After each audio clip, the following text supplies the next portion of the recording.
Megastar Chiranjeevi మరోసారి తనకు బలమైన ఫ్యాన్ బేస్ ఉన్న నైజాంలో సత్తా చూపారు. ఆయన రీ ఎంట్రీ ఇచ్చిన చిత్రం ఖైదీ నెంబర్ 150 అక్కడ రికార్డు స్థాయిలో కలెక్షన్స్ రాబడుతుంది. విడుదలైన రోజు నుంచి ఇప్పటి వరకు 16 రోజుల షేర్ 18.6 కోట్లు వసూలు చేసి సరికొత్త రికార్డును సృష్టించింది. దీంతో ఏపీ తెలంగాణలో కలిపి 73 కోట్ల షేర్ వసూలు చేస్తుంది. ఓవర్సీస్లో ఇప్పటివరకు 2.42 మిలియన్ల షేర్ కలెక్ట్ చేయడంతో ప్రపంచవ్యాప్తంగా 100 కోట్ల షేర్కు దగ్గరవుతుంది. దీంతో చిరంజీవి ఖాతాలో అరుదైన రికార్డు నమోదవబోతోంది. ఇకపోతే ఫిబ్రవరి 3 వరకు కొత్త రిలీజులు లేకపోవడంతో ఈ కలెక్షన్స్ ఇలాగా స్టడీగా సాగే అవకాశం ఉందని ట్రేడ్ వర్గాలు అంటున్నాయి.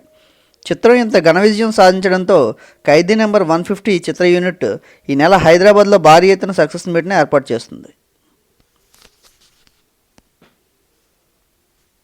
మీకు ఈ వీడియో నచ్చితే లైక్ చేయండి, షేర్ చేయండి. మరిన్ని వీడియోల కోసం సబ్స్క్రైబ్ చేయండి.